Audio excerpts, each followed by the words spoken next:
முதல்ல இதுங்களுக்கெல்லாம் யார் வாயாந்து கொடுத்தது முதல்ல தெரியணும்ல. இவங்களாம் அண்டர் 18. முதல்ல இவங்க யார் வாயாந்து கொடுத்தது, அவங்களெல்லாம் அரெஸ்ட் பண்ணணும்ல. நடவடிக்கை சஸ்பெண்ட் பண்ணியிருக்காங்க. பாளையங்கோட்டை திருநெல்வேலி நடந்ததுமா சஸ்பெண்ட் பண்ணியிருக்காங்க. இவங்க வாயாந்து கொடுத்தது எல்லாருக்குமே பிடிக்கணும்ல. சிறுவர்களுக்கு மது வாங்கி கொடுத்து தவறு. சிறுவர்கள் டைரெக்டாக போய் வாங்கி கடையில் விற்றுருந்தாங்கன்னா அவங்க மேலேயும் வழக்கு போடணும்.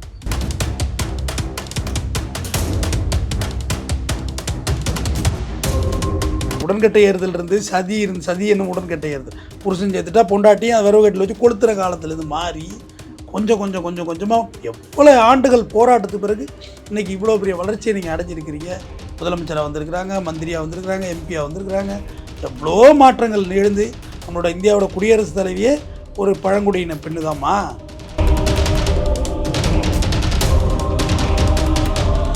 வாத்தியாரை அடித்து வளர்த்த பிள்ளைங்க தான் உருட்டுச்சிங்க. வாத்தியாரை அடித்து வளராத பிள்ளைங்க இங்கே உருப்படலை. ஒரு பியர் 650 ml ஒரு பியரில் எவ்வளோ நேரத்தில் நீ போதையாவாங்கிற அறிவியல் உனக்கு தெரியணும் முதல்ல. அது ப்ராக்டிஸ் இருக்கவங்க தான் செய்ய முடியாது. வாட்டர் குடித்தா எவ்வளோ போதையாவா, எனக்கு வாட்டர் தாங்கும் ஆஃப் தாங்குன்னு சொல்கிறாங்களம்மா, அது ப்ராக்டிஸில் சொல்கிறது.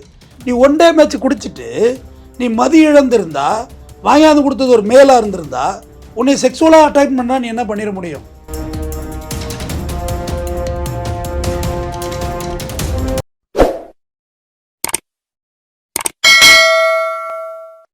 வணக்கம், நான் உங்கள் லலிதா. இன்னைக்கு நம்ம நிகழ்ச்சியில் சிறப்பு விருந்தினராக யார் வந்திருக்காங்க பார்த்தீங்கன்னா, வழக்கறிஞர் ஆர்.எஸ். தமிழ்வேந்தன் அவர்கள் இணைந்துள்ளார். வணக்கம் சார். வணக்கம். இந்த ஜென்ரேஷனில் நம்மலாம் படிக்கிறப்ப அந்த ஸ்கூல் டீச்சருக்கு அவ்வளோ பயப்படுவோம். இந்த ஜென்ரேஷனில் பார்த்தீங்கன்னா பெண்கள் கிளாஸ் ரூமில் உட்காந்துட்டு அந்த மது அருந்திட்டு இருக்காங்க. அதை வீடியோ எடுத்து ரீல்ஸாக வர போட்டிருக்காங்க. இந்த சமுதாயம் எதை நோக்கி போயிட்டு இருக்கு சார்? நல்லா தான் போகுது. அப்புறம் என்ன பண்ணுறது, ரொம்ப அருமையாக போகுது, சிறப்பாக இருக்குது. பேரு பிராந்தி விஸ்கி கஞ்சா எல்லாமே அடிக்க வேண்டியது தானே. அப்புறம் என்ன இருக்குது? பசங்கன்னா பரவாயில்ல, பொண்ணுங்க உட்காந்து எவ்வளோ பசங்களாக இல்லை யாரும் செஞ்சானம்மா.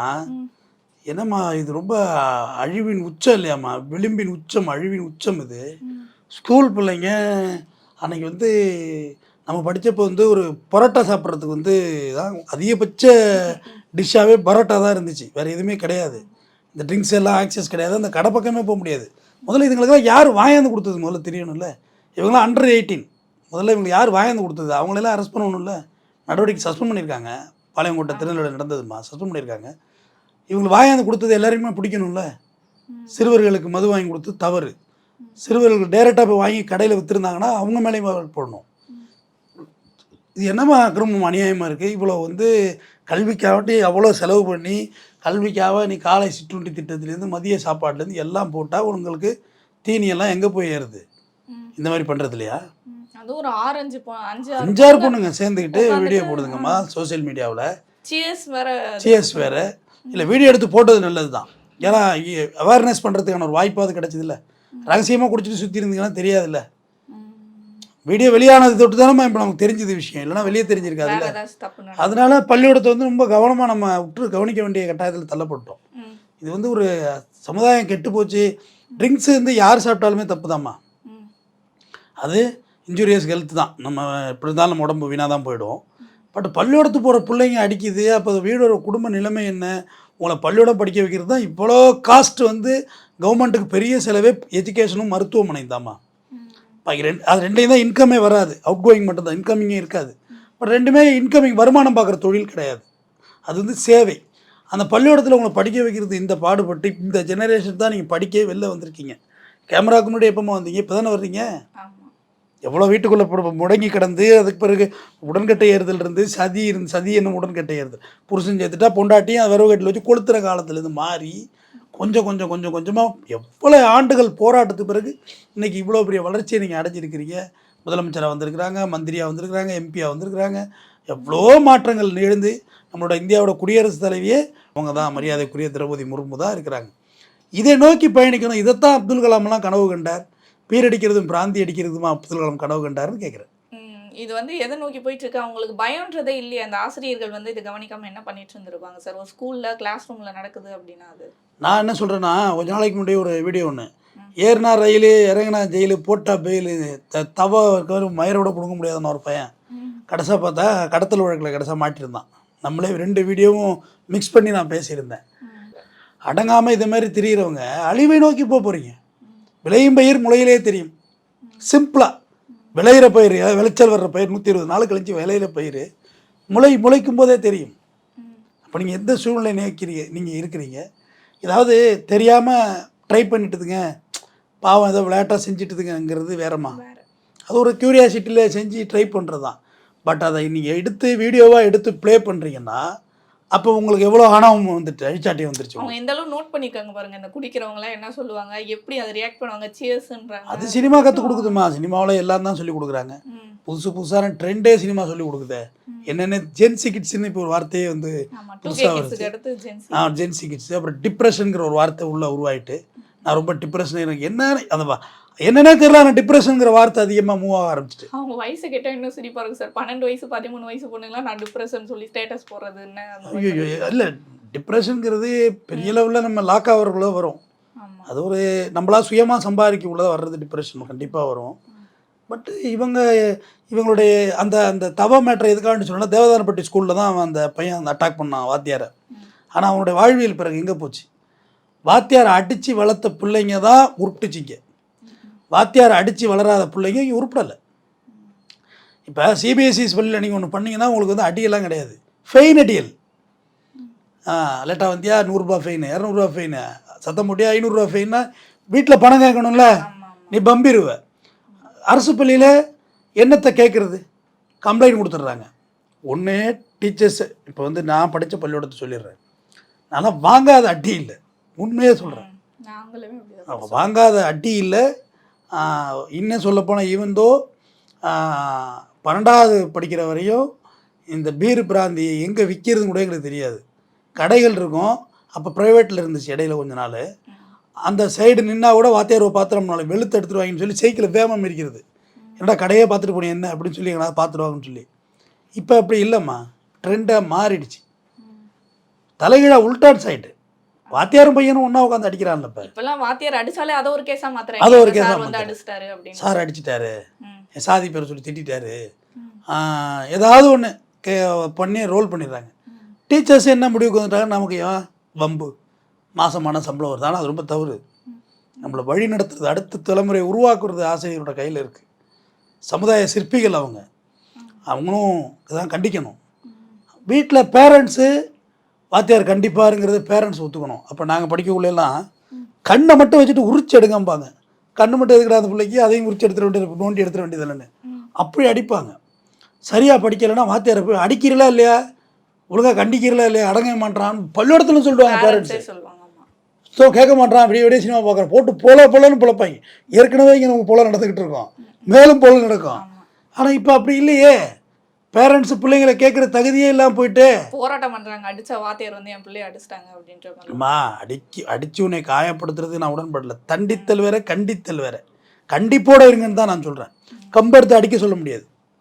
போலீஸ் அடின்னு சொல்லுவீங்களா நீங்கள்? கண்டிக்கணும். ஆனால் டே தப்பு, இது சரி, அது மனவள கல்வி ஒன்று நடத்தணுமா, அந்த பயம் வரும். ஆமாம், இந்த ஸ்டூடெண்ட்ஸுக்கு மனவள கல்வி நடத்தணும். இப்போ சஸ்பெண்ட் பண்ணியிருக்காங்களே, அந்த சஸ்பெண்ட் மட்டும் அவங்களுக்கு போதுமா? அது வந்து அவங்களுக்கு அந்த தப்பு, நம்ம பண்ணது தப்புன்னு அதிலே உணர்ந்துரும். இல்லைம்மா, அது அவங்களுக்கு முதல்ல மென்டலி கவுன்சிலிங் கொடுக்கணும் அவங்களுக்கு. ஏன்னா வீடியோ வெளியாகிட்டு சஸ்பென்ஷனு, அது தொடர்ச்சி வீட்டில் அவங்களோட வீட்டில் என்ன ப்ராப்ளம் இருக்குதுன்னு தெரியாது.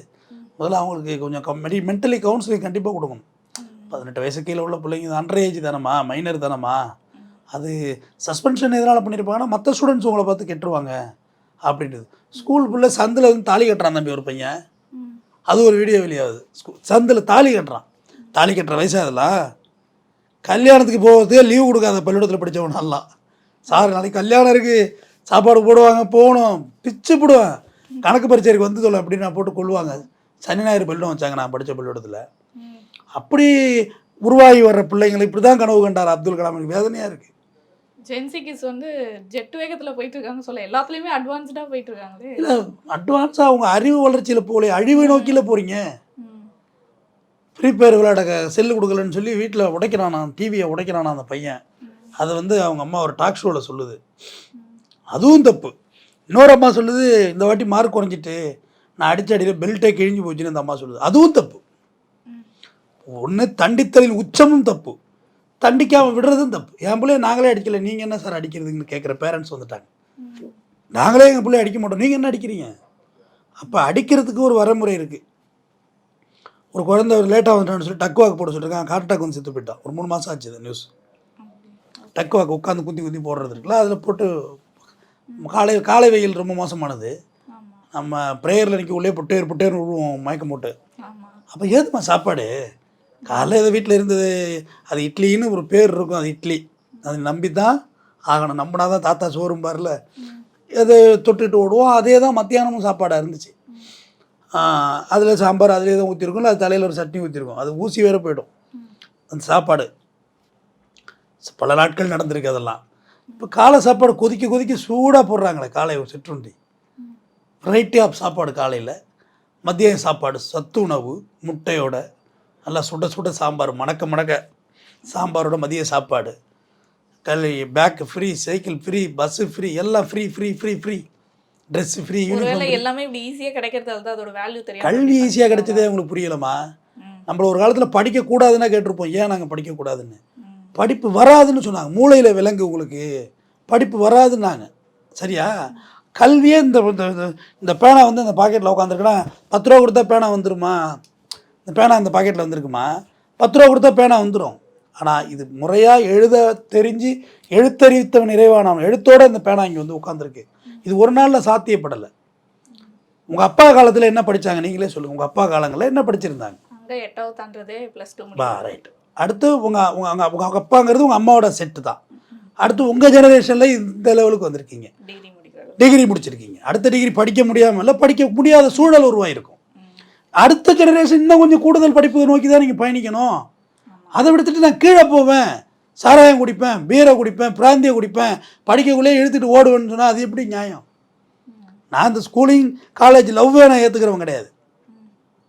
என்ன பிற்போக்கு இதெல்லாம் பேசுகிறவன் பிற்போக்கு வாதினா நான் பிற்போக்கு வாதியாகவே இருந்துட்டு போகிறேன், அதுவே எனக்கு கௌரவம் தான். படிக்கிற இடத்துல படிக்கிற வேலையை பார்ப்போம், குடிக்கிற வயசில் குடிச்சு பார்த்துக்கோ. அதுக்குன்னு ஒரு ஏஜ் இருக்குல்ல தம்பி எல்லாத்துக்கும். அந்த வயசில் ட்ரை பண்ணிக்கோ, போ வேலைக்கு போ, சம்பாரி, உன் காசில் கூட்டி போடா. உங்கள் காசு விருதில் நீங்கள் சம்பாரிச்சு இல்லை ஏர்ன் பண்ணி வீடு வாசல் கட்டி செட்டில் ஆகி லைஃப் நல்லா ஸ்மூத்தானது பிறகு குடி. இவனை யார் கேட்டா? அது பசங்க பண்ணா நம்ம அப்படி சொல்லிக்கிறோம், பொண்ணுங்களே இப்படி பொண்ணுங்களாம் நீங்கள் செட்டில் ஆகி குடிக்கலாம். நான் ஒன்றா எதுவும் இல்லைன்னு சொல்லலையே, நடக்காமல் இருக்கேன்னு நான் பப்பு பார்க்கவே இல்லையா? பப்பில் போய் பாருங்கள், எல்லாம் ஆம்பளை பொம்பளை கலந்து ஆடிக்கிட்டு டான்ஸ் ஆடிக்கிட்டு. இது ஒரு ஈவெண்ட் நடத்திருக்காங்க பாண்டிச்சேரியில், பொண்டாட்டி சேஞ்சிங் ஈவெண்ட் நடத்திருக்காங்க. அந்த லெவலுக்கு போயிட்டுருக்கு உலகம். அது அவன் பொண்டாட்டியா இல்லை அவனோட ஈவெண்ட் ஆர்கனைசர் பண்ணதெல்லாம் தெரியாது. இப்படி போயிட்டுருக்கு ட்ரெண்டு. அது அந்த வயசு வரைக்குள்ளே செஞ்சுட்டு போங்க, நான் அதை நான் உங்களை மறுக்கலையே. படிக்கிற வேலையை படிக்கணும். காலேஜுக்குள்ளே இருந்திருந்தா எதுக்கு நீ ஏர்போர்ட்டுக்கு பின்னாடி உனக்கு நைட்டு 11 மணிக்கு என்ன வேலை? ரேப் பண்ணிட்டான்னு குதிக்கிறீங்க எல்லோரும் கிடந்து. 11 மணிக்கு நீ அங்கே என்ன வேலை உனக்கு? 11 மணிக்கு ஹாஸ்டலில் தானே இருக்கணும், உங்கள் வீட்டில் தான் நம்பிட்டு பணம் அனுப்பிட்டு இருக்காங்க. நீ உட்காந்து பாய் ஃப்ரெண்டோட உட்காந்துருக்க 11 மணிக்கு. கடைசியில் பார்த்தா பாய் ஃப்ரெண்டே இல்லையா அவங்களாம்? இந்த ஆப்பில் வந்தது மண்ணாங்கட்டி ஆப், எல்லாத்துக்கும் ஆப் வந்துருச்சு. அப்போ நீ குடிக்கிற உனக்கு போதையோட அளவு என்னன்னு தெரியுமா? ஒரு பியரில் நீ எப்போ எவ்வளோ போதையாவ? எத்தனை %? 18%, 8% ஆல்கஹால்மா. ஒரு பியர் 650 ml ஒரு பியரில் எவ்வளோ நேரத்தில் நீ போதையாவங்கிற அறிவியல் உனக்கு தெரியணும் முதல்ல. அது ப்ராக்டிஸ் இருக்கவங்க தான் செய்ய முடியாது. குவாட்டர் குடித்தா எவ்வளோ போதையாவா, எனக்கு குவாட்டர் தாங்கும் ஆஃப் தாங்குன்னு சொல்கிறாங்களா, அது ப்ராக்டிஸில் சொல்கிறது. நீ ஒன் டே மேட்ச் குடிச்சிட்டு நீ மதி இழந்திருந்தா, வாங்கியாந்து கொடுத்தது ஒரு மேலாக இருந்திருந்தா, உன்னை செக்ஸுவலாக அட்டாக் பண்ணால் நீ என்ன பண்ணிட முடியும்? மது அடிச்சுட்டு எல்லாம் சொல்லுவான் ஸ்டெடியாக இருப்பேன் அப்படின்னு. அப்படி இருக்கவே முடியாது. சிறுமூளை பாதிச்சிடும். சிறுமூளை தான் உன்னை கான்சியஸ் பண்ணுது, இப்படி எடு இப்படி பண்ணு அப்படிங்கிறது. எது பண்ணுது? சிறுமூளை உன்னை வழி நடத்தும். சிறுமூளை தான் ஃபஸ்ட்டு அட்டாக் ஆகும், அதில் உள்ள பிரெயின் செல்கள் தான் சாவும். செத்த பிறகு நீ நிதானம் இருக்காது, நீ அன்கான்சியஸ் ஆயிடுவேன்.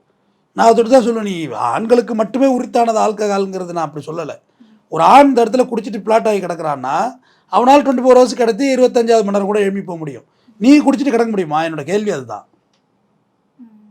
அதிகபட்சம் ஆண்கிட்டேருந்து செயின் மோதிரம் இந்த செல்ஃபோன் வேறு தூக்கிட்டு போகலாம், வேறு என்ன தூக்கிட்டு போகிறது? ஆனால் நீ தூங்கினா அதுவே நடக்குமா உனக்குன்னு கேட்குறேன். என்னோட கேள்வியை கொஸ்டின் நான் முன் வைக்கிறேன். என்ன வேணுமோ நடக்கலாம்ல உன்னோட எதிர்காலத்தில். அப்போ நீ இந்த ஸ்கூல் லைஃப்பில் உனக்கு எவ்வளோ போதை தாங்கும்? இந்த போதையில் நம்மளால் வீட்டுக்கு போக முடியுமா? வீட்டுக்கு போய் நம்ம மயங்கி விழுந்தால் என்ன நினைப்பாங்க பேரண்ட்ஸு? பிள்ளைக்கு ஏதாவது ஆயிட்டுன்னு சொல்லுவாங்களா? இப்போ நீ ஏடா கூடமாக குடிச்சு ஹார்ட் அட்டாக் வந்து செத்தவனா இருக்கான். அளவுக்கு மீறினா ஆமாம்மா, ஹார்ட் அட்டாக் வந்துடும். அது உங்களுக்கு என்ன வேணுமோ செய்யும் உடம்புல மெட்டாபாலிசத்தை. உங்களோட உடல் அப்படியே பிஞ்சாக இருக்கும், மோல்டாக இருக்காது. ஒரு 25 வயசு வரைக்குமே நமக்கு மோல்ட் ஆகலன்னு சொல்கிறேன்னா, பல்கு எலும்பெல்லாம் 25 வயசு வரைக்கும் வளருதுன்னு சொல்கிறாங்களா மெடிக்கல் சயின்ஸு. அப்போ மோல்ட் ஆகாத ஒரு ஆர்கன்ஸ்குள்ளே அந்த விஷத்தை எடுத்து ஊற்றுனா, அந்த ட்ரிங்க்ஸ் எடுத்து ஊற்றுனா உங்கள் ஆர்கன்ஸ் எல்லாம் எவ்வளோ மெட்டபாலிசம் பாதிக்கும். ரெண்டாவது, எங்களை விட கூடுதல் பொறுப்பு உங்களுக்கு இருக்குது. அதோட தான் பெண்களை நம்ம நாட்டை ரொம்ப மதிக்கிறோம். கர்ப்பு பை இப்படி எக்ஸ்ட்ரா ஆர்கன்ஸ் உங்கள்கிட்ட இருக்கே, அதனால தான் உங்களை நீங்கள் குடிக்க வேணான்னு சொல்லலை. நீ குடிச்சின்னா உன் குழந்தைய கூட பாதிக்கும், அந்த தலைமுறையை பாதிக்கும் தான் பெண்களை குடிக்கிறது வேணான்னு சொல்லி எல்லா மதமும் ரெஸ்ட்ரிக்ட் பண்ணிக்கிறதுக்கு காரணம் வந்து அடிமைத்தனத்துக்காண்டி இல்லை, எங்களை விட கூடுதல் பொறுப்பு உங்களுக்கு இருக்கும். குழந்தைய நீங்கள் 10 மாதம் கேரி அவுட் பண்ணணும். அதனால தான் ட்ரக்ஸ் நீங்கள் அதிகம் யூஸ் பண்ணக்கூடாது, இந்த மாதிரி சைடு எஃபெக்ட்ஸ் வந்துடும், மெடிசன்ஸ் அதிகம் நீங்கள் யூஸ் பண்ணக்கூடாது, உங்களை அதுட்டு தான் வார்ன் பண்ணுறாங்க. ஏதாவது ராத்திரி கண்ணு முடிக்காத போய் படு அப்படி எதுக்கு பொம்பளை பிள்ளைங்களை சொல்கிறாங்கன்னா, உங்களை மாதவிடாய் பிரச்சனையெல்லாம் இருக்குது. இர்ரெகுலர் பீரியட்ஸ் வந்துன்னா என்ன பண்ண முடியும், லைஃப் டைம் நீ வயிறுகளோட சுமக்கிற மாதிரி ஆகிடும். அப்போ இப்போ தான் அந்த பிள்ளைங்களாம் வயசுக்கே வந்திருக்கும். என்னோட கணிப்பு இப்படி பார்த்தாங்க, ஏஜ் அட்டன் பண்ணுறதே இப்போ தான் பண்ணியிருக்குங்க. ஏஜ் அட்டன் பண்ணதை என்னென்னே தெரியாமல் பொம்பளை பிள்ளைங்க வயசுக்கு வந்துட்டு இருப்பான். பாவம் குழந்தைகளாக இருக்குது, அதுங்களுக்கு அது என்ன உடம்புல மாறுதல் ஏற்பட்டு தெரியல. ஃபுட் ஹேபிட்ஸ் மாதிரி இப்போ அந்த மாதிரி நம்ம சொல்கிறாங்க, ஆளுக்கு ஒரு விஞ்ஞானம் சொல்கிறாங்கன்னு வச்சுக்கோங்களேன். அந்த என்னென்னே தெரியல குழந்தைகளுக்கு. அப்படி இருக்கும். பெண் பிள்ளைகளோட பாதுகாப்பை பற்றி நம்ம அந்தளவுக்கு முன்னெடுத்து பேச வேண்டிய கட்டாயத்தில் இருக்கோமா? இப்போ ஒரு பெண் பிள்ளைகளோட பாதுகாப்பு ரொம்ப முக்கியமானது, ஊர்ஜிதப்படுத்தப்பட வேண்டியது. இது அரசுக்கு எவ்வளோ பங்கு இருக்கோ நமக்கும் அவ்வளோ பங்கு இருக்குது. நீ பள்ளியிடத்தில் உட்காந்து குடித்தது எவ்வளோ பெரிய தவறு. அதாவது மாதா பிதா குரு தெய்வம்மா, மாதா பிதா குரு தெய்வம்.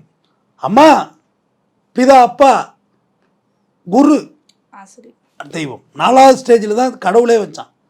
அப்பா அம்மா அடுத்து குரு தான் உன்னை வழி நடத்தியிருப்பான். நீ அதிக நாட்கள் உங்கள் வீட்டில் இருந்தியா பள்ளிக்கூடத்தில் இருந்தியா? பள்ளிக்கூடத்தில் தான். காலையில் நான் 9 மணிக்கு ஸ்கூலுக்கு போகிறோம்னா 5 மணி வரைக்கும் கணக்கு பண்ணு. வீட்டுக்கு 5 மணிக்கு வந்தீங்கன்னா 4 மணி 9 மணிக்கு தூங்கிடுவேன், காலையில் எழுந்து ஓடிடுவேன். இதில் ரன்னிங்கில் வேறு குழந்தைங்க போயிட்டு வர்ற டிஸ்டன்ஸ் இருக்குது. அப்போ இந்த பள்ளிக்கூடத்துக்குள்ளே நீ இந்த அயோக்கியத்தனத்தை பண்ணலாமா? இது வந்து மற்ற பெரியும் வந்து கெடுக்கிற மாதிரி தானே இருக்குது. இதை பார்த்து நீங்கள் வந்து என்கரேஜ் பண்ணுற மாதிரி அது ரீல்ஸாக உள்ள தைரியமாக போட்டிருக்குன்னா அந்த பொண்ணுக்கு பயம்ன்றதே இல்லை அவங்க யாருக்குமே. சொசைட்டியோட சமுதாயத்துக்குன்னு ஒரு ஃபியர் இருக்குமா? அது குறிப்பிட்ட வயசு வரைக்கும் நீங்கள் பயந்து தான் ஆகணும். குறிப்பிட்ட வயசுக்கு மேலே சமுதாயத்துக்கு அந்த ஃபியர் இருக்காது. ஏன்னா ஒன்று அம்மா அப்பாக்காச்சும் பயப்படணும், இல்லை சார் அந்த டீச்சர்ஸ்க்காச்சும் பயப்படணும், இல்லை அவங்களாச்சும் பயப்படணும், நமக்கு ஏதாச்சும் ஆகிடுமோன்னு. யாருக்குமே பயப்படாமல் இவ்வளோ ஒரு சுதந்திரமாக, பெண் சுதந்திரம் சொல்லுவாங்க, ஆனால் இவ்வளோ சுதந்திரமாக இருக்கிறது வந்து நமக்கு இதை தப்பாக பார்க்குறதா எப்படி இதை வந்து நம்ம எடுத்துக்கிறதுனே தெரியலையே சார். சுதந்திரம்ங்கிறதுக்கு அர்த்தம் இருக்குது. நம்ம நாடு சுதந்திரம் அடைஞ்ச நாடா விடுதலை அடைஞ்ச நாடா? சுதந்திரம் அடைஞ்ச நாடு. எல்லா நாடுமே சுதந்திரம் அடைஞ்ச நாடு தான். விடுதலைன்னு எந்த நாடுமே அவ்வளோ. விடுதலைங்கிறது கட்டுப்பாடற்ற சுதந்திரத்துக்கு பேர் தான் விடுதலை. என்ன வேணால் செய்யலாம், கொலை கூட பண்ணலாம், அது பேர் தான் விடுதலை. அதெல்லாம் ஆகாது. இங்கே ஒரு சட்டத்திட்டம் இருக்கும், அந்த சட்டத்திட்டம் உன்னை கண்ட்ரோல் பண்ணும், போலீஸ் இருக்கும், இங்கே ஒரு சிஸ்டம் இருக்கும், இந்த சிஸ்டம் சொல்கிறத நீ கேட்கணும், கோர்ட் இருக்கும், கேஸ் இருக்கும், இதுக்கு தான் நீ கட்டுப்படணும். அது பேர் தான் சுதந்திரம், கட்டுப்பாடுடன் கூடிய விடுதலை. ஆனால் இங்கே நீங்கள்லாம் விடுதலை அடைஞ்சதான் நினைக்கிறது ரொம்ப தப்பு. இது ஸ்கூல் பிள்ளைங்க வரைக்கும் இந்த ட்ரிங்க்ஸ் பரவி போயிட்டுங்கிறது வந்து மிகவும் வருத்தத்தோடு சொல்கிறேன். பூர்ண மதுவிலக்கை நோக்கி நாம் பயணிச்சே ஆகணுங்கிற கட்டாயம் போது புரியும். ஏன்னா இப்போ வயது வரம்பு இல்லாமல் எல்லார்ட்டையும் இப்போ ரீச் ஆகிட்டுமா? ஏம்மா அப்போ ஊருக்கு 4 பேர் 5 பேர் குடிக்காரவங்க இருந்தாங்கம்மா, அவங்கள கண்டாலே ஓடுறது நாங்களாம் பயந்து, இல்லை அவங்கள ஆட்டிடியூட் பார்த்து சிரிக்கிறது, ஒளிஞ்சிருந்து மறைந்திருந்து. ஆனால் ஊருக்கு 5 பேர் தான் குடிக்காமல் இருக்காங்க. குடும்பத்தில் 5 பேர் குடிக்கிறாங்க இப்போ அந்த மாதிரி. ஆமாம், எல்லாருக்கிட்டையும் அந்த பழக்கம் இருக்குது. நம்ம இல்லைன்னா மறுத்தா அது ஃபேக். அது ஒரு அப்படி இருந்தால் எப்படிம்மா 800 கோடி ரூபாய்க்கு விற்றுருக்கோம் தீபாவளி இன்னைக்கு. ஒன் டே சேல்ஸ்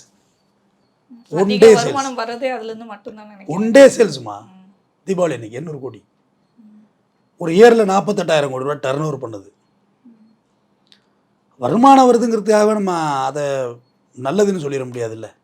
கெட்டது தான், கெட்டதுன்னு சொல்லுங்கள், நல்லதுன்னே சொல்லுங்கள், தப்பு இல்லை. கெட்டதுன்னு சொல்கிறதுனால நமக்கு நிறைய எதிர்ப்புகள் வந்தாலும் கெட்டதுன்னு தான் சொல்லி ஆகணும். நல்லது சொல்கிறதுனால பெரிய ஆதரவு நமக்கு வரலனாலும் நல்லதுன்னு சொல்லுவோம். என்னைக்காவது பள்ளியோடம் ரொம்ப புனிதமானது. ஆசிரியர்களுக்கும் அந்த பிள்ளைகள் மேலே பெரிய சார்ஜ் பண்ணாமல் புரிய வச்சு படிக்க வைங்க. எக்ஸாம் நெருங்கிக்கிட்டு இருக்கு. மார்ச் ஏப்ரல் வந்தாலும் எக்ஸாம் வந்துடும். நம்ம 90s கிட்ஸ் பார்த்திங்கன்னா அந்த கடைசி நாள் பேனாவோட இங்க் அடித்து கடைசி நாள் விடை போயிடுவோம். அது ஒரு செலிப்ரேஷன் பார்ட்டி வச்சு. ஆமாம், நம்ம வந்து இங்க் அடிப்போம். அது ரொம்ப ஆச்சரியமாக இருக்கும். அது ஆல்மோஸ்ட் நான் படிக்கக்குள்ளேயே அந்த கல்ச்சர் இல்லாமல் போய்ட்டு சட்ட வீணாகிறது நான் விரும்பலை. அப்பயும் ஒயிட்டு தானே யூனிஃபார்மு. அன்னைக்கு மட்டும் பழைய சட்டையை போட்டு வந்துட்டு அதில் ஆமாம், அது நானே எங்கள் கல்ச்சர்லேயே அது இல்லை. நான் இங்கே அடிக்கிறது எங்கள் கல்ச்சர்லேயே நாங்கள் படிக்கக்குள்ளே எனக்கெல்லாம் கடுமையான ரேக்கிங் இருந்துச்சு. அதுக்கு அடுத்த ஜெனரேஷனுக்கு ரேக்கிங்கெல்லாம் இல்லை. ஏன்னா நாங்கள் பண்ணலை. ரேக்கிங்க்கு எதிராக ஸ்பெஷல் சட்டம்லாம் இங்கே இருக்குது. அதனால் இது எளிதாக கடந்து போகிற விஷயம் இல்லை. சமுதாய மாற்றம் அடைய வேண்டும். பட் இப்படி ஒரு ஏமாற்று சமுதாயம் அடையக்கூடாது. தொடர்ந்து பேசுவோம். நன்றி.